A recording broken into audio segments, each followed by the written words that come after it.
Hello, hello. J'espère que vous allez bien. Pour les personnes qui vont regarder cette vidéo, on est dans un magnifique environnement au plein cœur de Genève, dans un studio, et on est avec Julie. Comment vas-tu, Julie? Ça va super bien, David. Merci. Et toi de même? Écoute, moi ça va super. Très très content d'être là, de pouvoir donner le meilleur de moi-même et de t'écouter aussi avec ton expertise. Donc en fait avec Julie, pour vous expliquer un petit peu le contexte, on a décidé de joindre une synergie d'expertise autour de la thématique posture et gestion du stress. Et là, on va vous donner les pépites, la crème de la crème de plus de 90 ans, 90 ans d'expérience, parce que quand on cumule nos expériences, c'est ce que ça donne. Donc voilà. Déjà, pour commencer, Julie, est-ce que tu peux te présenter et puis nous dire un petit peu ta spécificité d'accompagnement? Oui, alors bonjour. Moi, c'est Julie Labelle. Je suis ostéopathe, instructrice Pilates, coach postural, formatrice, conférencière. Ça fait plus de 20 ans que je travaille comme thérapeute du mouvement et thérapeute manuel. Donc, ma première carrière, c'est la danse. Donc, j'étais danseuse contemporaine professionnelle. Et pendant mes études professionnelles à l'université en danse, c'est là que j'ai rencontré, je dirais, l'amour du développement de la conscience corporelle. Donc, pour moi, ça a été une grande découverte parce qu'à l'époque, j'avais de grandes douleurs à mes genoux et ma carrière était compromise à cause de ces douleurs-là. Et pendant le début de mes études professionnelles, c'était l'enfer. Je devais m'étirer, je devais faire plusieurs exercices pour essayer de passer au travers mes journées de danse. Et malgré tout, j'avais énormément de douleurs, je me faisais traiter, je faisais plein de choses pour essayer d'aller mieux. Mais c'était vraiment difficile. Donc, c'est vraiment quand je suis arrivée à l'université que j'ai rencontré l'éducation somatique, comme j'aime dire, où j'ai vraiment appris à développer un alignement organique de mon corps. C'est-à-dire, il y a une biomécanique, donc le corps fonctionne d'une certaine façon. On a tous à peu près la même façon de fonctionner dans notre corps, mais on n'a pas tous les mêmes vécus. On n'a pas tous, il y en a qui ont eu des accidents, il y en a qui ont eu différents types de traumas, que ce soit corporel, émotionnel, psychologique, peu importe. Et on porte à l'intérieur de nous tout ça. Donc, il y a un bagage héréditaire, on a notre type postural, on a nos douleurs, nos traumas.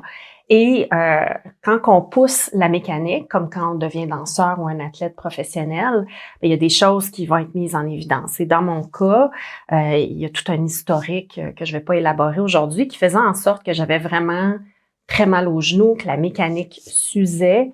Et ça compromettait ma carrière comme danseuse professionnelle, qui était ma passion. Donc, en réapprenant à m'organiser dans mon corps d'une façon organique, propre à moi, donc c'est vraiment par rapport à soi-même. Donc, quand on fait un travail de conscience corporelle, c'est ça, c'est nous-mêmes. C'est comment on se sent dans notre corps, c'est d'apprendre à ressentir l'infiniment petit dans notre corps, donc l'infiniment petit dans nos articulations. Ça peut être aussi au niveau émotionnel, d'arriver à développer cette conscience-là au niveau de l'émotionnel, parce que des fois, on est stressé, puis en fait, c'est le corps qui va nous dire qu'on est stressé. On ne sait pas toujours exactement qu'est-ce qui se passe. Donc, à force de développer, je dirais, cette intuition-là, cet outil-là, on arrive en fait à trouver ce qui est propre à soi, ce qui est mieux pour soi. Et c'est comme ça que finalement, j'ai réussi à retravailler d'une façon différente, beaucoup plus organique et alignée à moi-même, qui a fait en sorte que j'ai pu avoir une carrière en danse. Et aujourd'hui, malgré que mes genoux sont plus vieux que moi, je n'ai aucune douleur. Donc pour moi, ça a été un petit miracle qui s'est présenté sur ma route et j'ai eu envie de communiquer ce miracle-là.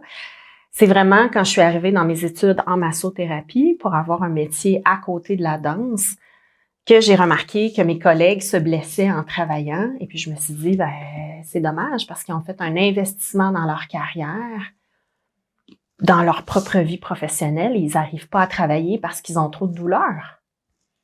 Alors, moi, j'ai créé ma première formation, le corps outil de travail, pour aider les massothérapeutes à développer ce ressenti-là pour arriver à sentir justement les mauvaises postures, comment bouger d'une façon plus organique par rapport à eux-mêmes. et en fait à prévenir les blessures sur du long terme. Donc, j'ai beaucoup travaillé avec les massothérapeutes pendant de nombreuses années dans différentes écoles de massothérapie. Et comme j'aime vraiment voyager, donc j'ai souhaité aussi propager la bonne nouvelle, je dirais, à l'international. Donc, ça m'a amené à voyager, notamment pourquoi je suis ici en ce moment en Suisse. Avec grand plaisir d'avoir enseigné dans des studios à Zurich et prochainement aussi en Corse. Donc, j'aime beaucoup travailler avec les gens en présentiel, mais j'ai une approche qui est développée en ligne justement pour rencontrer le plus de gens possible. Donc, au travers de mes voyages, à vouloir propager la bonne nouvelle de cette première formation-là, ce qu'on m'a proposé, c'est de créer une formation qui était ouverte à plus de gens. Donc, en fait, j'ai créé Posture et Mouvement au travail, qui est mon programme principal d'accompagnement pour aider les gens, en fait, à redévelopper justement leur ressenti, arriver à sentir comment leur corps se porte pour faire les meilleurs choix. Voilà. Très intéressant parce que t'as justement mis à contribution aussi ton expérience professionnelle dans le fait que tu étais danseuse professionnelle aussi. Ouais. Et que ça t'a amené à te poser certaines questions pour pouvoir créer notamment ta méthodologie qui t'a aidé aussi dans ton métier. Et ça, c'est vraiment top. Exactement. C'est vraiment top. Puis j'ai la chance aujourd'hui au quotidien, je travaille comme ostéopathe, donc c'est évident que j'accompagne les gens à tous les jours à avoir une meilleure posture. Donc pour moi, un traitement, c'est pas suffisant. Donc, il y a vraiment des postures derrière les douleurs. Donc, les douleurs arrivent pour une raison. Comme je disais tantôt, il peut y avoir différents types de traumas, mais il peut y avoir des blessures qui sont arrivées tout bêtement parce qu'on est assis toute la journée. Je vais en parler un peu plus tard. Mais ça, effectivement, c'est ce qu'on va voir après. Ouais, exactement. Donc, c'est ça. La posture, souvent, est derrière nos douleurs. Pour moi, c'est important que les gens retrouvent leur autonomie de cette façon-là pour corriger à la source. Au niveau des douleurs, c'est important parce que si on va juste voir un thérapeute, un spécialiste en soins de santé, c'est limité. Qu'est-ce qu'on peut faire? Il faut vraiment travailler à la source. On va vraiment pouvoir, dans cette notion de thérapie, et puis c'est souvent une notion d'urgence, où on pallie à un apaisement, comme si on prenait à un moment donné un médicament, mais il y a quelque chose de bien plus profond. Exactement. Et moi, c'est ce que j'aime dans la synergie justement de notre expertise, c'est qu'on va direct aussi en profondeur et on va plus pouvoir toucher la source, entre guillemets, d'une problématique. Et qu'est-ce qu'on voit? C'est que cette source, en fait, elle est multiple, étant donné que le corps, il est très complexe. Pour ma part, pour les personnes qui me connaîtraient pas, je suis David Gomez, j'ai 39 ans. J'aime bien dire que je suis un homme qui fait du mieux qu'il peut pour s'aimer et aimer les autres. Ça n'a pas été toujours un chemin facile, ça a été un long chemin. J'ai essayé de prendre des raccourcis, ça n'a pas forcément fonctionné, et maintenant je décide de plus prendre de raccourcis et de faire confiance à cette foi qui est la vie, la création en fait, et surtout parler vrai. Donc ma soif de vérité est très très présente dans mes accompagnements et dans ma vie en général. Pas que je détiens la vérité ou que personne n'a la vérité absolue, mais j'aime se parler vrai. Tu vois, à chaque fois que je parle avec des personnes et que je suis dans ce parler vrai, je sens qu'il y a une ambiance qui est particulière où chacun peut justement se retrouver tel qu'il est. Et c'est ça que j'aime. Regarde, aujourd'hui, on a vraiment un cadre incroyable. J'adore cette couleur en plus du bleu qui nous permet vraiment d'être comme à la maison. Et donc voilà. Par rapport à ça, je suis coach professionnel aussi, ça c'est mon métier. Le coaching, pour moi, c'est vraiment un accompagnement de transformation et non de conseil. J'aime bien le répéter parce que souvent on dit oui, t'es coach de quoi? T'es coach de ci, de ça. Et derrière le coaching, il y a beaucoup de personnes qui donnent des conseils. Moi, je donne pas du tout des conseils. J'accompagne à travers une transformation. Et donc il y a la personne a un état des lieux, elle est dans point A, on va dire, et elle veut arriver à un point B. Donc dans une version d'elle-même, et on établit des plans d'action ensemble pour qu'elle puisse justement se transformer, améliorer sa version d'elle-même, on va dire se débarrasser un peu de toutes ces limitations pour pouvoir accéder à sa version qui est moins limité parce qu'on a toujours une limitation dans ce corps aussi, ce qui est normal. Mais comment naviguer dans cette limitation pour faire qu'il y ait presque pas de limitation. Donc j'aime bien dire ça. Et cette méthodologie, elle a été créée depuis à peu près plus de 20 ans de recherche sur la préparation mentale. Donc moi, je suis footballeur de base, j'ai plus de 23 ans de compétition. Donc de 7 ans à mes 30 ans, j'ai été en compétition au niveau du foot. J'ai atteint à ma dernière année de compétition en état, ce que j'appelle l'état d'excellence. C'est un état qui est absolument, que je pourrais en parler après, inexplicable, avec des mots. Il faut vraiment le vivre pour pouvoir savoir de quoi il s'agit. Souvent, on a tendance à parler du flow. Ah oui, mais David, ce que tu dis, c'était l'état de flow. Non, parce que j'ai déjà vécu l'état de flow à plusieurs reprises, mais cet état, je ne l'ai jamais vécu. Ça m'a dépassé. J'ai recherché à retrouver cet état plus loin dans ma carrière, et même avec des techniques de respiration, de méditation et tout ça, ça n'a jamais fonctionné. Donc en fait, j'ai compris que cet état d'excellence n'est pas un état qu'on contrôle. C'est pas un état, peut-être que je vais plus jamais revivre ça. Et c'est ça que j'aime dans ce côté. C'est peut-être pour ça que cette expérience a été unique. Tu vois? Et de toute façon, même si je peux peut-être revivre en état similaire, ça sera jamais le même. Ah, c'est ça. Et c'est ça que j'aime bien aussi, c'est de se détacher du résultat, tu vois, et vivre. Aujourd'hui, est-ce que je vis, est-ce qu'on vit? C'est ça ma question, tu vois. Comment on fait au travers d'un stress absolument ahurissant, au travers aussi d'apparence. Aujourd'hui, avec les réseaux sociaux, notamment Instagram, etc., TikTok, on a beaucoup d'apparence. Aujourd'hui, on a une illusion de vivre une certaine vie. Puis quand tu vois dans la réalité, il y a un décalage total. Comment aligner un petit peu cette congruence entre ce que je dégage dans les réseaux sociaux et dans ma vie générale? Ça, c'est pas forcément un exercice facile, mais justement, c'est ce qu'on va pouvoir voir aussi sur cette gestion du stress. Toi, Julie, pour toi, c'est quoi la relation entre le stress et la posture? Il y a plusieurs choses à dire, je dirais d'un point de vue bilatéral. Donc, on peut voir comment le stress affecte la posture et comment la posture va générer du stress, en fait. Donc, si je suis stressée, je vais probablement avoir une posture qui est plus voûtée. Déjà, mon système nerveux il est plus activé, donc le flot sanguin est aussi activé. J'ai probablement plus de contractions musculaires. Et voilà, donc ça va comprimer le diaphragme.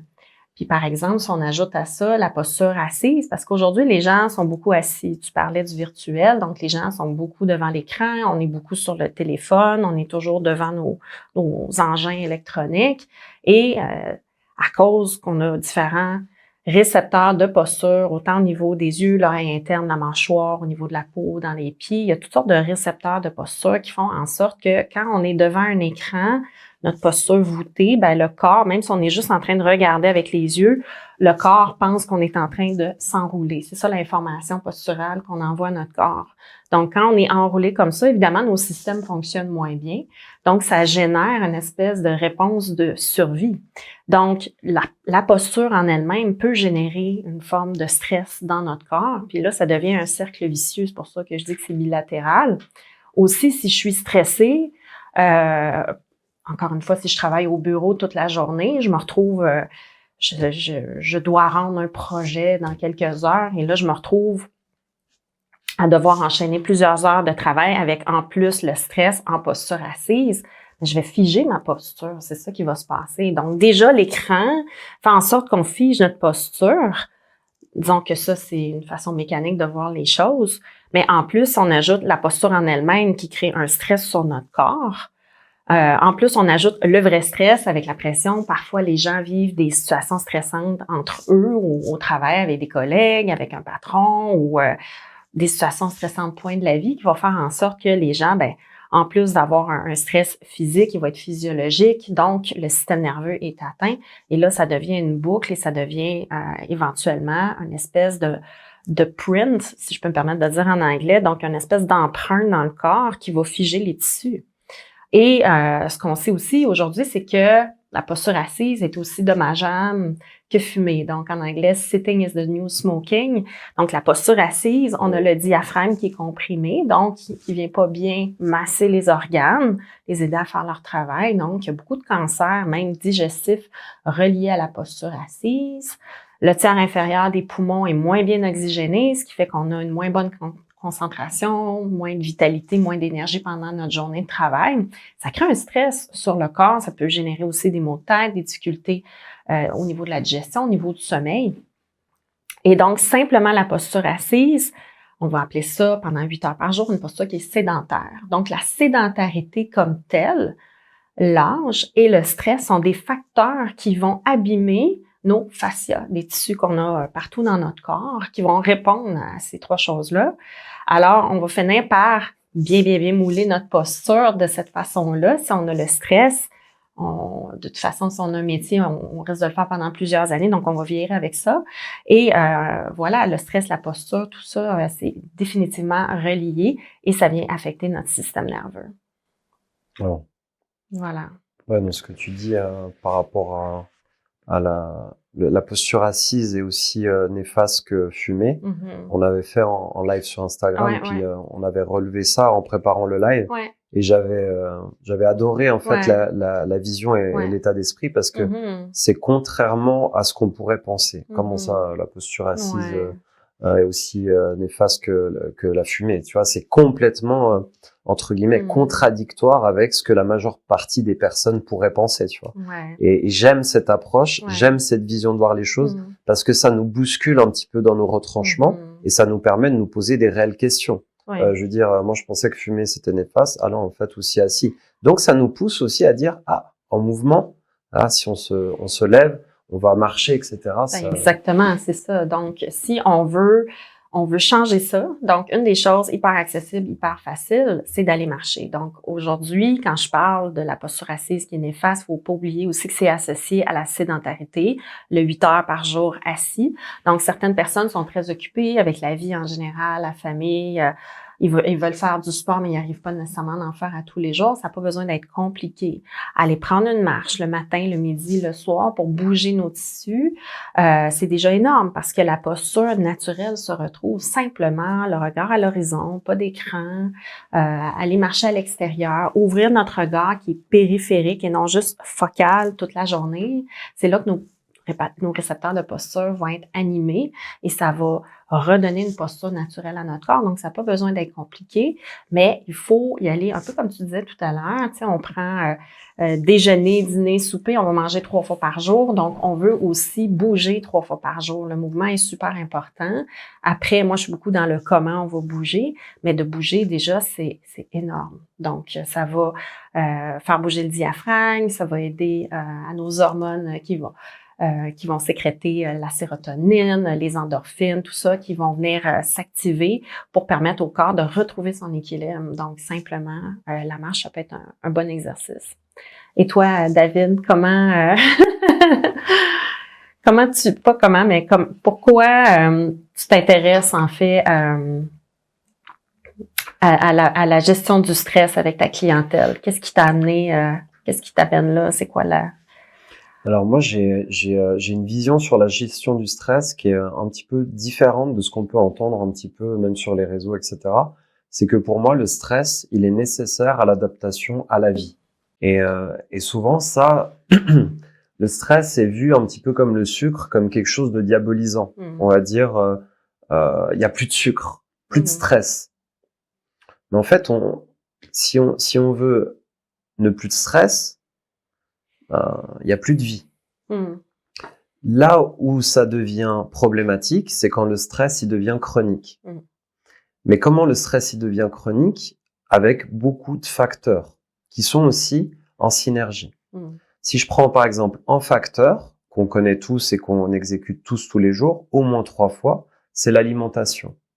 À travers une alimentation beaucoup industrialisée, avec énormément de sucre notamment, très peu de minéraux, très peu de vitalité, très peu de nutriments, eh bien forcément on va oxyder notre corps. On va pas apporter les éléments nécessaires pour que notre système nerveux fonctionne, pour que notre système digestif fonctionne. Donc déjà, juste à travers notre habitude alimentaire de mauvaise qualité, qui n'est pas forcément, qui est beaucoup industrialisée, eh bien forcément, va déjà générer un stress. Et vu qu'il est répété dans le temps 3 à 4 fois par jour, ou même 2 fois par jour, ça fait beaucoup dans l'année, on est d'accord, sur l'alimentation, bah là, ça commence à devenir déjà un stress chronique. Là, je suis en train de parler d'un facteur. Si on prend le facteur des pensées, on a plus de 60 000 pensées par jour, voire même plus, d'accord? On va pas se battre pour quelques chiffres, d'accord? C'est juste comprendre le principe avec ce deuxième facteur. Si toutes tes pensées sont dévalorisantes ou la majeure partie de tes pensées sont dévalorisantes par rapport à toi-même, ça génère un stress aussi. Et tes pensées, c'est chaque seconde. Chaque seconde, tu génères des pensées envers toi-même et envers les autres. Parce qu'en réalité, ce que tu penses des autres, ce que je pense des autres, c'est l'effet de ce que je pense de moi-même. Donc c'est très important, d'à travers un discours interne, d'avoir un discours interne aidant et positif pour déjà gérer ça. Donc déjà, j'ai juste pris 2 facteurs. Si je prends encore le 3e facteur qui est émotionnel, comment je relationne avec mes émotions? Est-ce que je les coupe? Est-ce que je les contrôle? Est-ce que je me permets de vivre ces émotions? Ben, si je me permets pas au quotidien, ça rajoute du stress. Donc juste avec ces 3 facteurs, alimentation, gestion les pensées, plus émotion, là, c'est un combo parfait pour avoir un stress chronique. Et aujourd'hui, c'est pas seulement les sportifs, parce qu'aujourd'hui, j'ai un accompagnement spécialisé sur les sportifs, sur les chefs d'entreprise, les entrepreneurs, pour qu'ils puissent traverser cet état de stress chronique, le dépasser, dépasser cette fatigue qui les épuise, qui les amène tout droit au burn-out, pour qu'ils puissent reprendre une pleine énergie, mais qui dure dans le temps. Ça, c'est vraiment ma mission première, en fait. Et donc, voilà. Vraiment, c'est déjà d'identifier le fait que le stress est nécessaire à la vie. Sans stress, on serait pas là, on pourrait pas être en mouvement, on pourrait pas, nos cellules ne pourraient pas se régénérer, et on pourrait pas, n'importe quel organisme, grâce au stress, s'adapte. Donc c'est vraiment un signe d'adaptation. C'est quand le stress est chronique, qui devient acidifiant, oxyde nos cellules, et qui devient toxique pour notre psychologie aussi. Donc c'est vraiment dans ce sens-là. Et voilà. Maintenant, Julie, on peut rebondir sur, pour toi, c'est quoi la relation entre, pour toi, pardon, pourquoi la posture, elle est importante dans cette gestion du stress? Ben, en fait, c'est certain que si toute la journée, je me retrouve à avoir une mauvaise posture, je vais dire mauvaise posture parce que les gens, ils savent pas nécessairement c'est quoi une bonne posture. Très souvent, les gens ont tendance à se mettre droit et à exagérer une posture droite, ce qui va en fait créer une autre forme de stress. En fait, ça crée aussi une rigidité dans le corps, dans les tissus et éventuellement, nous, ce qu'on veut, c'est être tu parles de vie, donc tout est vivant dans notre corps, tout est en mouvement permanent, constant. Les cellules se régénèrent, le cœur bat, le sang circule, les poumons ventilent notre corps toute la journée. Donc, c'est certain que l'absence de mouvement, pour moi, c'est ça qui est le problème, en fait. Donc, quand tu es dans une posture qui est très rigide, il y a une absence de mouvement. Et en médecine chinoise, on dit que c'est un terrain favorable à la stagnation, c'est-à-dire à la pathologie, à la maladie. Donc, le mouvement est essentiel, le mouvement est nécessaire. Et c'est pour ça qu'on va dire, avant, on disait 45 minutes, tu te lèves pour prendre des pauses mouvement. Maintenant, c'est à chaque 25 minutes, je me réfère toujours à la posture assise. Mais le fait, justement, de se lever debout va changer complètement notre énergie versus la position assise. De faire ça. Allez, on se lève. Ah oui. Parce que ça fait à peu près 25 minutes qu'on est en, qu'on est en podcast. Ouais, c'est ça, exact. Puis de travailler en posture debout, en fait, ben ça change complètement la dynamique. Ça fait en sorte que déjà le diaphragme est plus dégagé. Pour ceux qui ont des douleurs au niveau du nerf sciatique, ben quand on est en posture debout, le nerf sciatique est beaucoup plus dans son espace. Donc, ça fait qu'on crée moins de stress sur ce fameux nerf-là qui embête vraiment beaucoup les gens en posture assise parce qu'il y a 140 kilos de pression, comme je disais, sur le dos. On finit par ankyloser au niveau des lombaires et notamment le trajet des nerfs qui vont venir nous gêner dans le bas du dos. Ah, que ça fait du bien. Ouais, et on vous invite à faire pareil, debout et assis. Voilà. Donc, pourquoi c'est important? C'est qu'en fait, à ça s'ajoute, si on est dans un système de survie parce qu'on est dans une posture voûtée, encore une fois, c'est que ton corps il reçoit un drôle de message de stressant. En fait, le stress s'installe aussi. Et puis, comme je disais, on a d'autres facteurs qui vont faire en sorte que le stress va vraiment s'installer de façon durable parce qu'il y a des gens qui sont plus anxieux que d'autres, il y en a qui ont un niveau de stress plus élevé que d'autres. Et puis, c'est une espèce de boucle qui peut être difficile à couper, à interrompre, mais c'est aussi générateur, comme tu disais si bien tout à l'heure, ça crée plus d'acidité dans le système qui contribue à l'inflammation, en fait. Donc, c'est pour ça que c'est important d'agir dès maintenant sur la posture. Puis comme je disais, la posture, pour moi, c'est quelque chose qui est vivant. Donc, une posture, c'est des micro-ajustements toute la journée. Là, je fais un ajustement qui est exagéré, mais si on est comme ça devant l'écran puis on fige tout, ben notre corps est pas heureux là-dedans. C'est certain qu'il va finir par l'absence de mouvement. Il va finir par crier puis nous faire signe que il me semble que ça marche pas comme ça. T'sais. Le corps est conçu pour bouger. Juste les muscles des jambes, ils sont faits sur le long. C'est fait pour se déplacer. C'est pas fait pour être assis. En fait, c'est normal de bouger. Ben oui, absolument. Absolument. Mais tu vois, la plupart des... ça, c'est des croyances collectives. J'aime bien aussi dire certaines croyances collectives. Ouais. La plupart des gens croient que, tu vois, il bouge, il est pas à l'aise. Comme si la personne devrait rester figée. Ouais. Et, t'es figé, tu parles comme ça, t'es à l'aise. Mais en fait, c'est peut-être le fait de bouger. Là, tu viens de faire prendre conscience de ça. C'est sûr que tout le langage non verbal, hein, c'est certain que tu peux envoyer, tu sais, je peux avoir une posture comme ça qu'on va interpréter comme étant de fermeture. Le cerveau, c'est un langage qui a toujours été là, le langage non verbal. C'est ce qui fait que les gens à l'international sont capables de communiquer avec leur non verbal. Puis ça me ramène aussi à cette histoire-là de posture parce qu'il y a aussi comment on se positionne. Donc, il y a la posture, je veux dire, identitaire.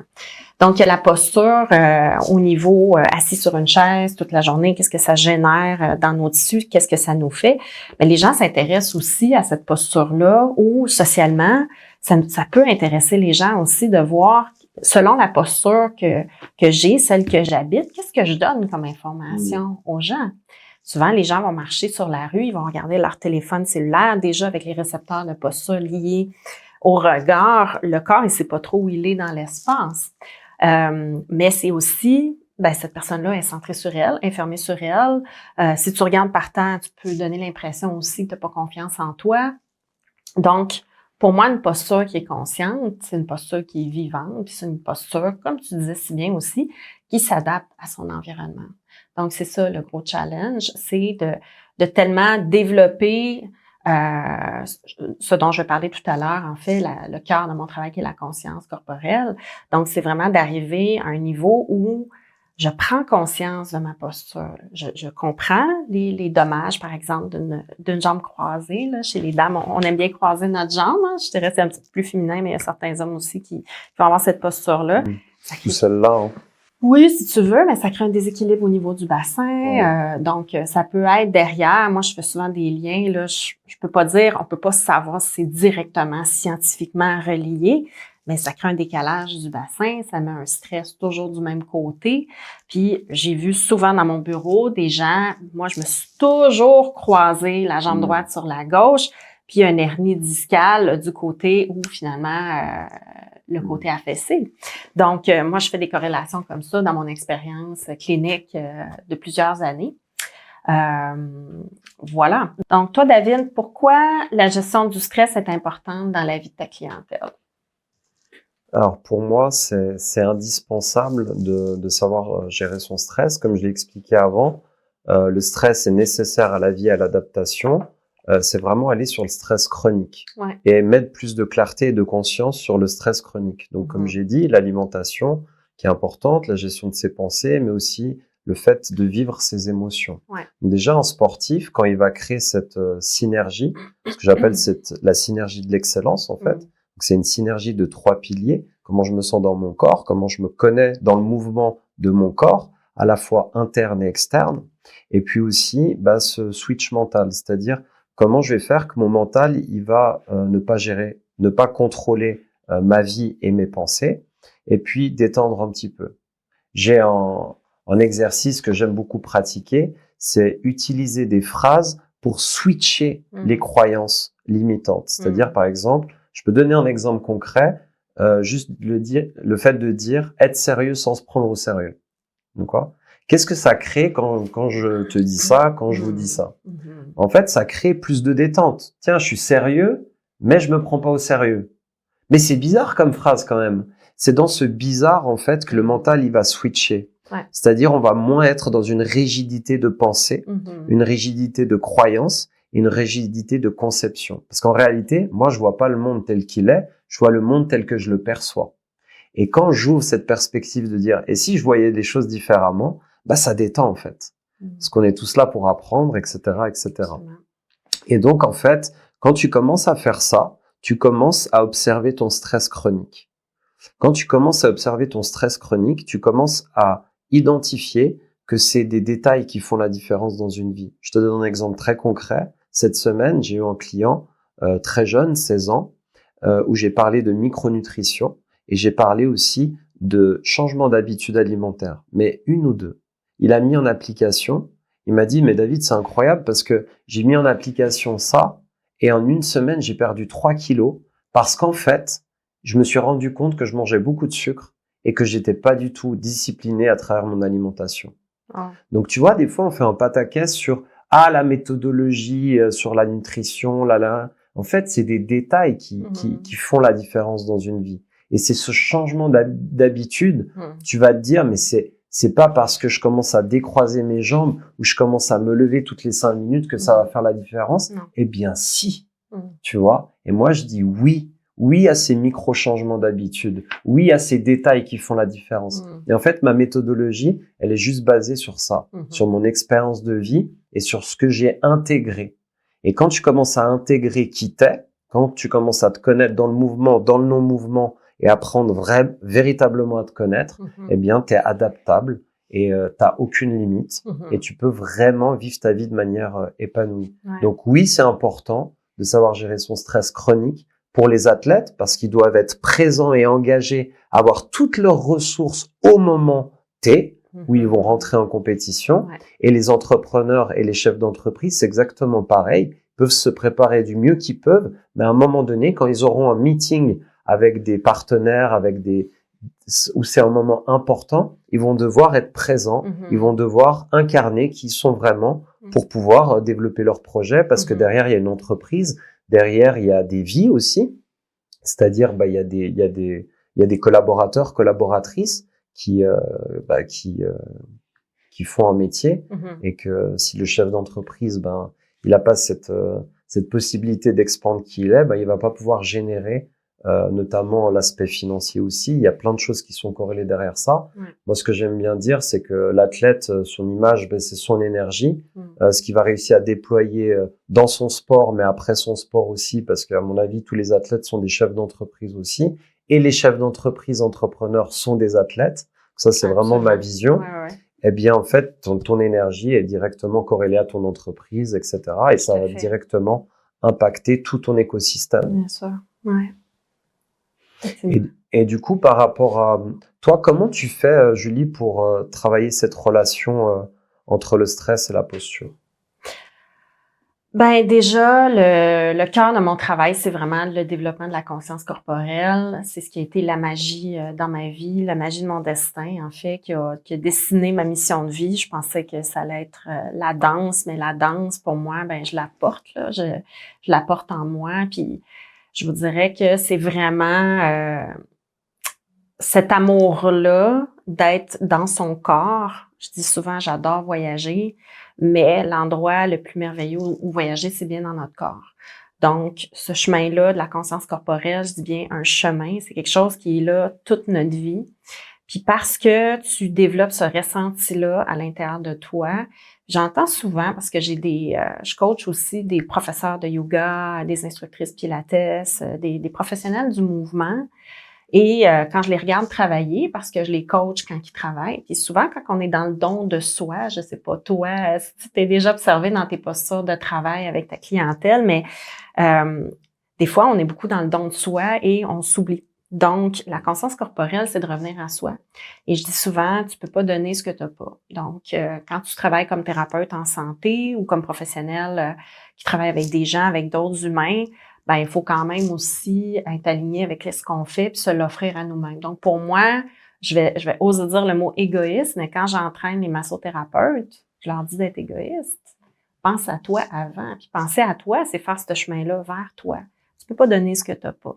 Donc, une phrase avec l'égoïsme, ouais. Parce que pour rebondir à ce que tu dis, c'est hyper intéressant. Pour moi, je ne peux pas être altruiste si je ne suis pas égoïste. Ah, j'aime bien. C'est-à-dire, si je pense pas à moi, je peux pas donner aux autres. C'est ça. Je peux pas donner de l'amour véritable si je me donne pas de l'amour à moi-même. Tout à fait. Donc, quoi, ça me fait raisonner avec ça. Oui, c'est ça. Puis c'est une forme d'amour, c'est une forme d'attention. Je dis souvent aussi pour les gens, tu parlais de stress chronique, moi je parle beaucoup de douleurs chroniques. Donc, les gens qui ont des douleurs qui sont là depuis plus de 3 mois, on appelle ça des douleurs chroniques. On parle beaucoup de la relation entre le cerveau et la zone de la douleur. Il y a tout un dialogue qu'on peut adresser. Donc, dans les programmes de formation que je propose, on va travailler ça. Mais à la base, avant de tomber dans les dialogues avec la douleur, il faut déjà sentir puis reconnaître, comme si c'était un enfant qui pleurait, qui a besoin d'attention. Donc, l'enfant qui a besoin d'attention, tu vas lui répondre, qu'est-ce qu'il y a? Qu'est-ce que tu veux? C'est quoi ton besoin? Mais parfois, les gens avec leur propre corps, ils sont durs.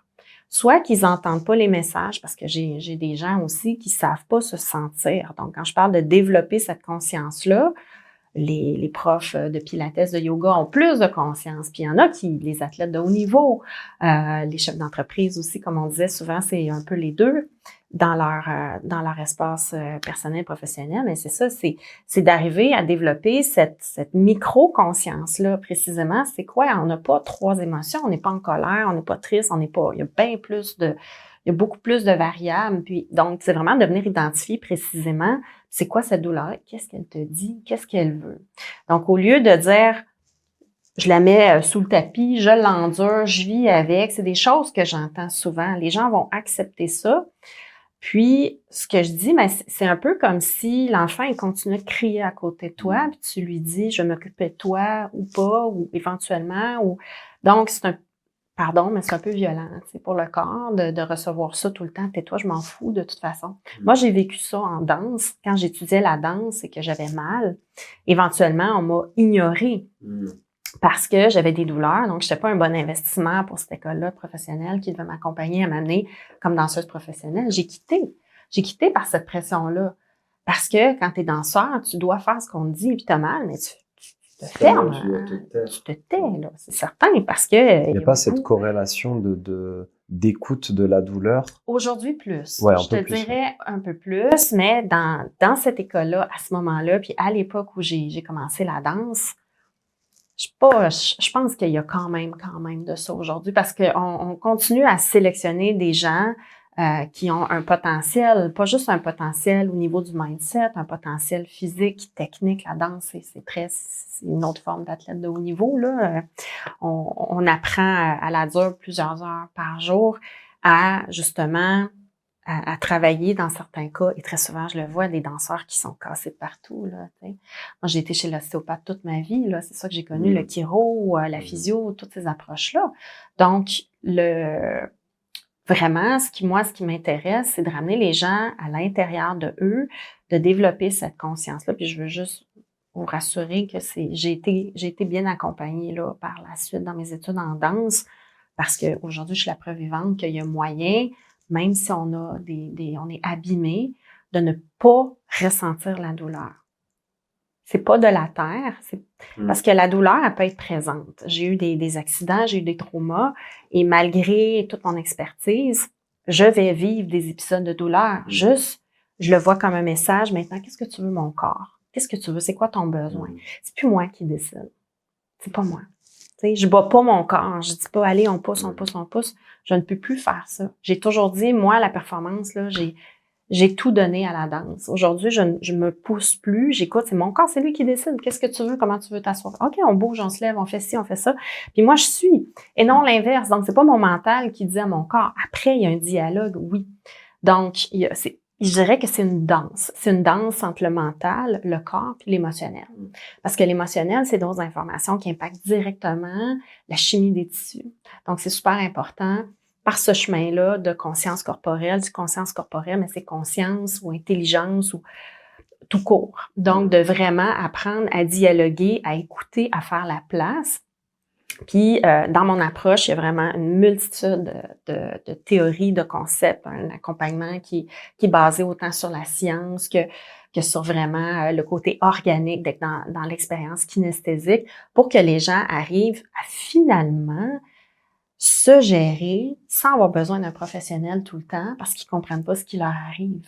D'une part, les gens, ils sont capables de ressentir les mauvaises postures, les douleurs, de comment travailler avec ça pour faire en sorte que ça leur empoisonne pas la vie, d'améliorer leur sort, de faire en sorte que, au final, quand tu as ça comme outil, tu as une vie zéro douleur. Tu as une vie sans douleur. C'est possible, c'est disponible. Je dirais qu'il y a des cas exceptionnels, il y a des gens qui ont des grosses pathologies, mais il y a toujours moyen d'améliorer sa condition. Mais ça se passe à plusieurs niveaux. Puis il faut avoir le prérequis, je dirais, de vouloir s'aimer assez. Tu as parlé d'amour tantôt, là je te rejoins là-dessus. S'aimer assez, se choisir assez pour se permettre cet épanouissement-là et ce chemin-là. Tu peux plus te faire passer en deuxième. Ça se peut plus. C'est plus une option. Voilà, globalement. Et toi, David, comment tu travailles le stress avec tes clients? Là? Comment tu arrives à avoir les résultats que tu veux pour eux ou qu'eux veulent? Alors moi, je commence par, tu sais, quand tu fais du sport, tu as toujours une période d'échauffement ou de mise en train. Et moi, j'ai vraiment cette vision-là d'échauffement. C'est-à-dire, avant de commencer ta journée, quelles sont les habitudes où tu vas pouvoir démarrer de manière positive ta journée. Et moi, j'ai un outil que je pratique depuis de nombreuses années et que je transmets tous les jours, d'ailleurs, c'est la respiration. Donc, cette notion de respiration, aujourd'hui, plus de 85% des personnes ne savent pas respirer. Et souvent, sur les clients que j'accompagne, ils ont une respiration très cage thoracique et beaucoup moins ventrale. Et ils n'ont pas amené la respiration au ventre. Ils n'ont pas appris à respirer par le ventre. Donc déjà, c'est la base. Parce que je peux pas amener sur d'autres types de respiration s'il y a déjà pas la base.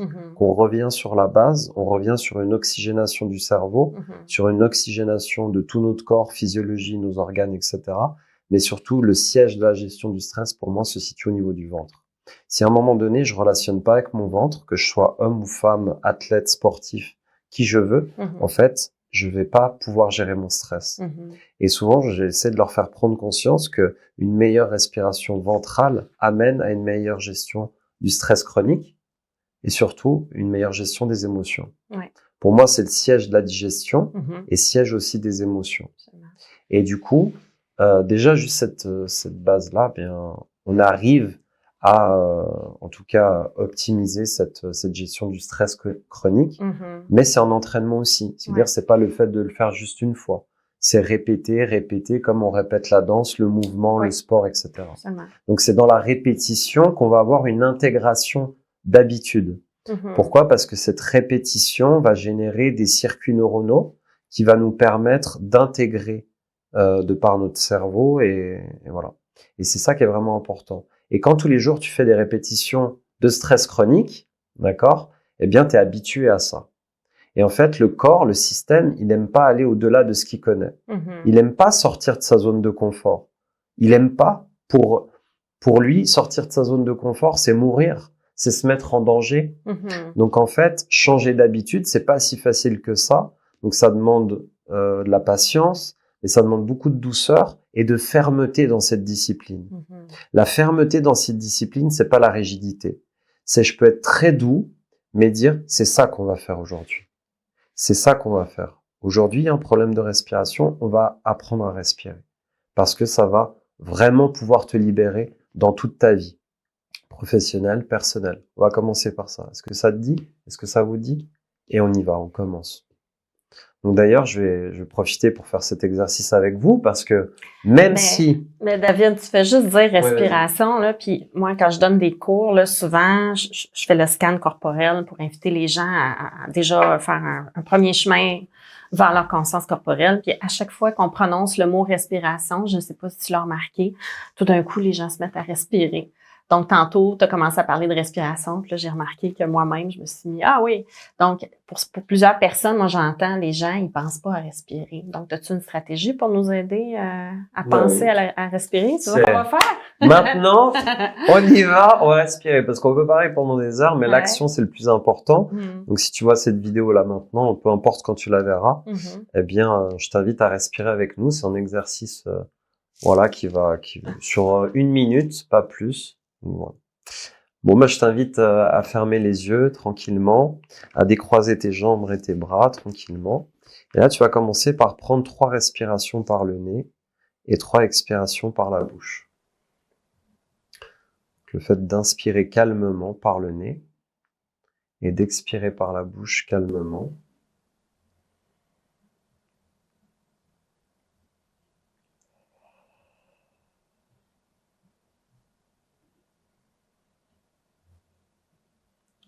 Et maintenant, sur la prochaine inspiration, je t'invite à gonfler ton ventre au maximum d'air. Et sur la prochaine expiration, à sortir tout l'air qu'il y a dans le ventre 3 fois.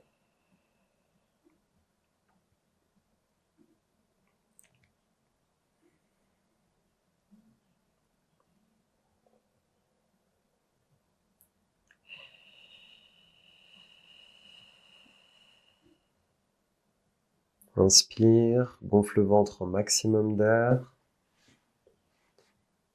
Expire par la bouche et sors tout l'air qu'il y a dans le ventre. Allez, sur la dernière, inspire, gonfle ton ventre au maximum d'air. Expire par la bouche et sors tout l'air qu'il y a dans le ventre. Voilà, maintenant, tu peux reprendre tranquillement une respiration calme, lente, détendue. Bouger-toi de tes mains, les doigts de tes pieds, ouvrir les yeux, puis revenir là. Et faire un petit peu un feedback avec toi-même sur comment tu te sens là maintenant par rapport à avant. Est-ce qu'il y a eu une différence? Peut-être qu'il n'y a pas de différence, mais voilà, même si t'as pas observé de différence, c'est déjà une différence. Et puis si tu as observé un mieux-être, là tu te rends compte en fait que juste sur 1 minute, le fait de prendre conscience que tu respires et de respirer sur un exercice très simple, t'as vu? Pas besoin de faire des mudras de plein de choses et tout ça. Juste avec cette simplicité, on arrive à une efficacité, une complexité qui nous dépasse. J'aime bien dire ça. C'est en faisant les choses simples, plutôt que plein de techniques qui compliquent la pratique. Je reviens à une simplicité. Ben, moi, je trouve, je te coupe là, mais je trouve que ça m'a connecté, justement. C'est comme si ici, ça coupait, puis là, ça l'a ouvert. Puis je pense que, justement, en posture assise, ça serait une bonne façon d'aller recruter le diaphragme puis d'un peu contrer les effets négatifs de la posture assise. Je trouve que c'est une belle façon de respirer. Ouais. Donc ça, c'est ma porte d'entrée sur l'échauffement. Après, il peut avoir des visualisations. On va travailler les différents sens, c'est-à-dire la vision. Donc, comment ta clarté d'image, quand tu fermes les yeux, elle est développée. Et ça, c'est un entraînement aussi. Comment ta gestion du mouvement, quand tu as les yeux fermés dans ton imagination, elle est développée. Il y a des personnes qui n'arrivent pas à s'imaginer, se voir en mouvement. Comment tu peux te voir en visualisation interne, c'est-à-dire en faisant l'exercice mais les yeux fermés. Comment tu peux te voir en visualisation externe, donc en dehors de ton corps, les yeux fermés. Ça, c'est aussi un travail de visualisation, de préparation mentale, dans lequel j'ai fait en mémoire là-dessus aussi. Et puis, tu as l'odorat. Comment, à travers l'imagination, tu peux recruter l'odorat. Comment tu peux recruter ce que tu entends quand tu te souviens d'une expérience de vie ou d'un événement qui t'a marqué, dans le mouvement, ou alors en tant que chef d'entreprise quand il y a une réussite. et aussi le toucher kinesthésique, c'est-à-dire quelles ont été les sensations, c'est ce que tu disais aussi. Ouais. Donc c'est là où on a une similitude aussi Ouais. dans notre approche. Qu'est-ce que j'ai ressenti à ce moment-là? Mhm. Et quelle a été l'émotion? Mhm. Quelle a été l'émotion que j'ai ressentie aussi? Et puis après, amplifier tous ces sens pour commencer à apprendre. Aujourd'hui, j'ai des clients qui me disent « Ah, mais moi, je vois 9 sur 10, par exemple, c'est très clair. Par contre, j'entends rien. Ouais. Mais par contre, je sens un petit peu. Et par contre, je sens pas au niveau kinesthésique. Mhm. Mais par contre, je sais quelle émotion j'ai. Tu vois? Ouais. Et puis, au travers de tout ça, c'est de créer une harmonie à travers tout ça et entraîner un petit peu nos points développés et nos forces aussi. Donc voilà, on a tous des forces, on a tous nos points développés. Quand je regarde aussi des fois l'engagement des personnes, donc à travers la méthodologie, c'est aussi l'engagement des personnes physiques, c'est comment tu t'ancres. Comment t'es aussi avec ton bassin, tu sais? Parce que souvent, on peut être un peu comme ça, se laisser aller ou alors s'activer. Moi, je travaille beaucoup sur l'activation, sur le fait d'être présent pour pouvoir engager. Ouais. Parce qu'aujourd'hui, dans ma vie, je suis engagé dans tout ce que je fais.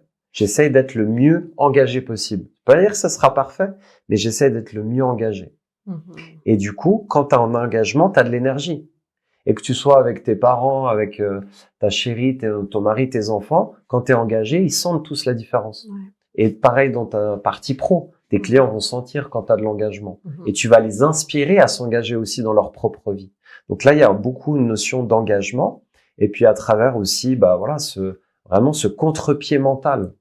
J'aime bien prendre à contre-pied le mental. Ah, tu crois que c'est comme ça? Et moi, je te dis, si c'était peut-être là, tu vois, cette direction, puis ici, on allait là. Ah non, mais moi, je voulais aller là. Ouais, mais si on allait là, peut-être que on peut aller là aussi, hein, mais tu vois. Et du coup, tu changes de perspective, tu ouvres les perspectives. Et j'aime bien dire, il n'y a pas à avoir peur de l'inconnu. Il y a juste à apprendre à se connaître et plonger dans l'inconnu. Et c'est là où il y a des choses merveilleuses qui arrivent. Aujourd'hui, on fait un podcast dans un environnement totalement méconnu pour toi et pour moi. Ouais. Et pourtant, on est totalement à l'aise. On a pris peut-être 5 minutes à être à l'aise, mais on est à l'aise.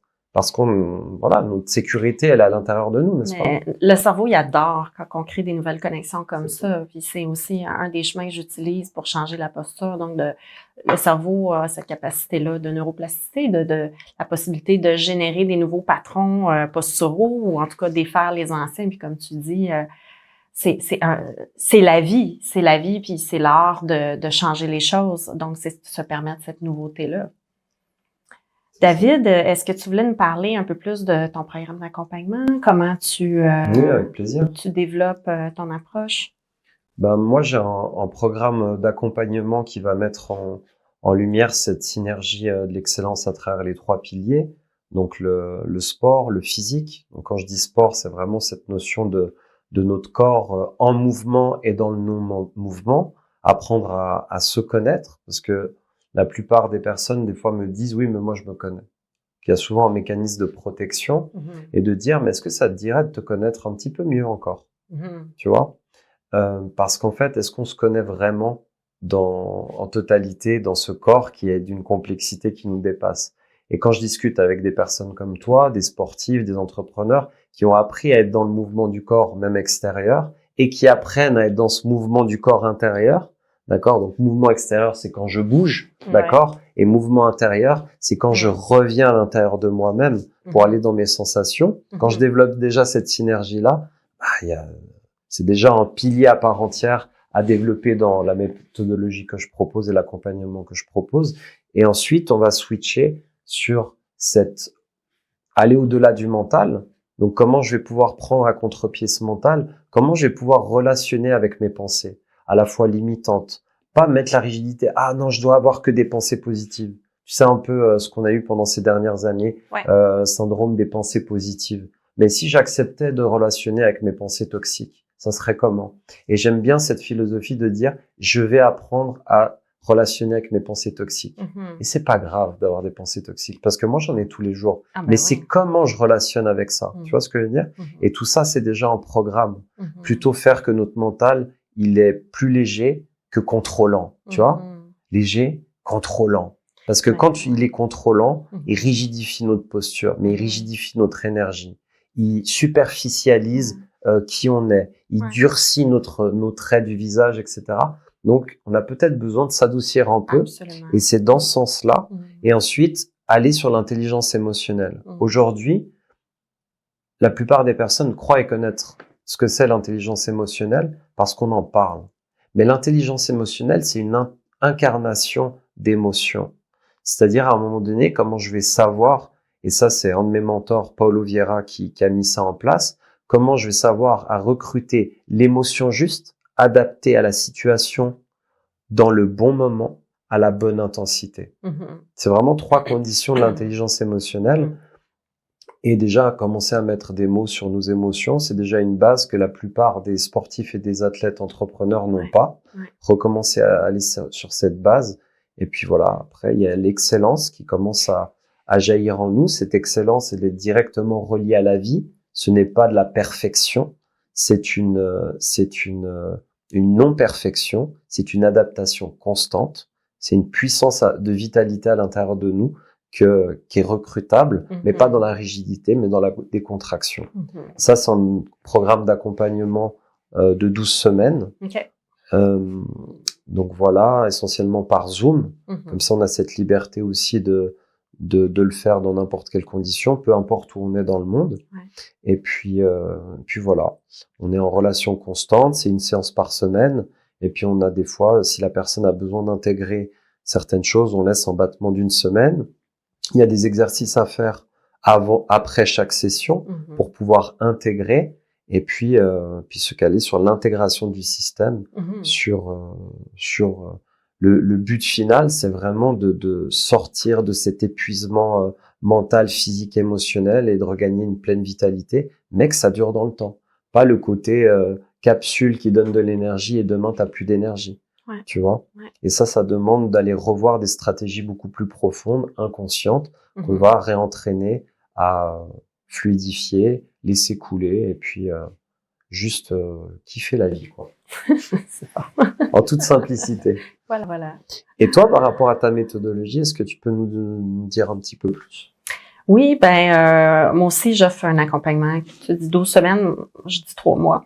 C'est la même chose. Donc, sur 3 mois, dans le fond, déjà, j'aide les gens via une analyse. Faut que je comprenne un peu d'où la personne vient, parce que chaque personne a sa vie. Comme je disais, ses traumas, ses accidents, ses problématiques. Donc, c'est vraiment de faire un espèce de plan de travail personnalisé, exhaustif, là, pour que la personne trouve vraiment les réponses à ses besoins. Donc, le but, c'est la plupart du temps de diminuer le niveau de douleur, voire de l'éliminer complètement.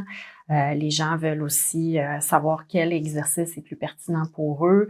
Donc, le programme, globalement, ce qu'il vise à faire, c'est d'identifier les postures qui sont nuisibles. Donc, je parlais de la posture assise, il y a plein de petits mouvements parasitaires qu'on fait toute la journée qui peuvent être derrière plusieurs douleurs. Donc, on peut pas changer une posture si on se sent pas. Donc, identifier les postures nuisibles, apprendre à les corriger en faisant justement ce travail-là somatique de développement de la conscience du corps, de développer son ressenti. C'est quoi? Comment je vais sentir une moins bonne posture et comment je vais sentir une posture qui est optimale? Puis surtout une posture qui va savoir s'adapter dans le temps. Donc, tu parlais tantôt que je fais une relation au temps. C'est que aujourd'hui, maintenant, moi puis toi, aujourd'hui, comment on se sent dans l'espace, comment on habite notre corps, les émotions qui nous habitent, comment on perçoit notre environnement, tout ça, ça change tout le temps. On va changer toute notre vie. Puis on va apprendre à se connaître toute notre vie. Donc, c'est des outils qui vont permettre aux gens, justement, au fur et à mesure que la vie va évoluer, qui vont être face et prêts à toutes ces situations-là, où ils vont savoir finalement, ils vont tellement avoir été accompagnés parce que c'est un chemin qui est long. Donc, 3 mois, c'est très peu de temps pour lancer le bal. Mais le bal dansant, c'est ça que je pensais faire une petite analogie avec la danse, mais c'est ça, ça prend ça à chaque semaine. Donc, c'est un accompagnement qui est de groupe, mais j'accueille seulement 2 petits groupes. Moi aussi, je travaille sur Zoom. Et puis, il y a des accompagnements qui sont personnalisés avec toute la matière que j'ai mis sur vidéo, la matière qui rejoint en fait tout le monde, des principes scientifiques, des principes biomécaniques, là où les gens peuvent se rapporter pour avoir toutes les informations nécessaires. Et c'est ça, dans un troisième temps, moi, ce que je veux, c'est que les gens soient autonomes et de façon durable. Donc, dans l'autonomie, c'est que les gens, souvent, ils dépendent de quelqu'un d'autre. Ils dépendent de leur... Bon, c'est normal d'aller voir le médecin et il n'y a que le médecin qui peut vraiment donner un diagnostic médical. Donc, j'ai souvent les gens qui vont avoir tendance à s'auto-diagnostiquer sur Internet ou via un collègue, un voisin. Il y a la même chose que moi. Puis là, les gens vont sur Internet, ils font des exercices pour une hernie discale ou une sciatique ou un torticolis et se blessent davantage. Donc, l'idée, c'est vraiment d'accompagner les gens à choisir les bons exercices pour eux et faire en sorte qu'ils sachent exactement quoi faire au fur et à mesure que leur corps va se transformer, va changer. Puis l'accompagnement, je le veux serré pendant 3 mois parce que justement, si j'ai 55 ans, j'ai travaillé toute ma vie devant un écran et que je suis très voûtée et que là, je vais avoir une meilleure posture, c'est certain que le corps, ça va tirailler au travers de la transformation posturale. Donc, c'est vraiment une transformation posturale, mais ça va dépendre de où on part, de quel âge on a, du niveau de douleur, mais tout ça, c'est identifié dans les premières discussions que j'ai avec la clientèle. Donc, le but, c'est vraiment de faire en sorte que la personne soit capable elle-même de choisir ce qui est bon pour elle, puis d'avoir une référence, parce que souvent, les gens... Je vais encourager les gens vraiment. Va chercher plusieurs opinions. Ne te fie pas juste à une personne. Je devrais-tu porter des orthèses? Va demander à 2 autres personnes. Qu'est-ce qu'ils en pensent pour que toi, tu sois capable de faire ta propre opinion par rapport à ça. Moi, j'ai testé beaucoup de choses. Ça fait, je dis 20 ans, mais ça fait plus près de 25 ans que j'étudie à travers le monde. J'essaie plein de choses pour que les gens, les outils que je leur donne, ils choisissent là-dedans qu'est-ce qui leur convient, qu'est-ce qui leur convient pas. Et très souvent, les gens, je leur propose des exercices, c'est même pas ça qu'ils vont faire, mais ils vont avoir tellement développé l'agilité corporelle, ils vont avoir tellement développé leur ressenti qu'ils vont savoir ce qui leur convient encore mieux. Puis c'est ça la bonne réponse. Pour vrai, c'est vraiment d'amener les gens à s'offrir ce temps-là. Mais ce qui transforme aussi, c'est cette écoute-là qui est tellement infiniment grande, mais dans l'infiniment petit. Donc, voilà, je pense que c'est le cadeau d'une vie parce que ta santé, t'en as juste une. T'as un corps qui va te suivre toute ta vie. Puis les gens, des fois, on parle investissement dans la santé. Puis les gens, des fois, ils reculent un peu parce qu'ils se disent « Ouais, mais j'ai pas l'argent. » Mais t'as l'argent pour réparer ta voiture, c'est brisé. T'as l'argent pour le toit coule. Je sais pas, tu vas la trouver, l'argent. T'as l'argent pour ton petit sac Louis Vuitton. Ah oui, tout ça. Ou ton petit shot de Botox, tu sais. Mais peu importe, c'est sans jugement. Les gens, ils mettent leur argent où ils veulent. Mais la santé, c'est la base de toi, de ta vie, de tout. Si t'as pas la santé, tu peux pas... Il se peut que tu puisses pas travailler puis t'acheter ton sac de Louis Vuitton, par exemple. Ça dépend de la priorité aussi exact. Des personnes. C'est ça. Et c'est dans ce sens-là aussi qui est intéressant par rapport à ton approche et puis aussi ce que je développe, c'est de faire prendre conscience aussi qu'on a encore, comme tu dis, et que si on commençait à en prendre soin ou à investir dans cette connaissance de soi, moi ça fait depuis 2009 que j'investis là-dedans. Et donc ça fait à peu près plus de 15 ans. Et le choix, il est fait depuis plus de 15 ans, tu vois. Et continuer continuellement à investir là-dedans. Absolument. Parce que aujourd'hui, comment je me sens dans mon corps, dans mon mental, dans mon émotionnel, ça n'a plus rien à voir à comment je me sentais il y a une année, il y a 2 ans, il y a 10 ans en arrière. Donc voilà. Waouh. Merci beaucoup en tous les cas. Merci David. À toi aussi. Merci. J'espère que vous avez pu apprécier cet échange, que vous avez appris un maximum de choses. Prenez le temps d'intégrer aussi. Regardez peut-être plusieurs fois cette vidéo, parce qu'en regardant plusieurs fois, vous allez intégrer d'autres choses. Si vous avez besoin de revoir certaines informations, je pense que là, ça a été très riche. Des exercices aussi, donc ça a été vraiment en podcast comme je les aime, c'est-à-dire à la fois du contenu, mais aussi à la fois de la pratique. Donc moi, je suis très content de t'avoir rencontré en vrai. Oui, t'as vu, comme je t'ai dit, on existe. On n'est pas seulement derrière des écrans. Et c'est une belle rencontre. J'apprécie vraiment la personne que tu es et ton engagement par rapport à ce que tu fais pour toi et pour les clients, tes clients. Et donc voilà. Merci. En tout cas, continue bien. Bonne rentrée à Montréal. Merci, parce que David. on va probablement Voilà, peut-être qu'un jour j'irai à Montréal et puis du coup on fera quelque chose. J'y étais Sinon, il y je a... reviens à Genève, moi, Ok. il n'y a pas de problème. Toi, tu préfères revenir à Je suis Genève? voyageuse. Moi, je suis toujours Super. partante. En tous les cas, Merci, j'espère que ça a David. été... Merci à toi, Julie. J'espère que ça a été grandiose pour vous aussi. Nous, on a Oui. vécu une expérience extraordinaire. Ouais. Voilà, on vous dit à très vite. Oui, Ciao, à ciao. très vite.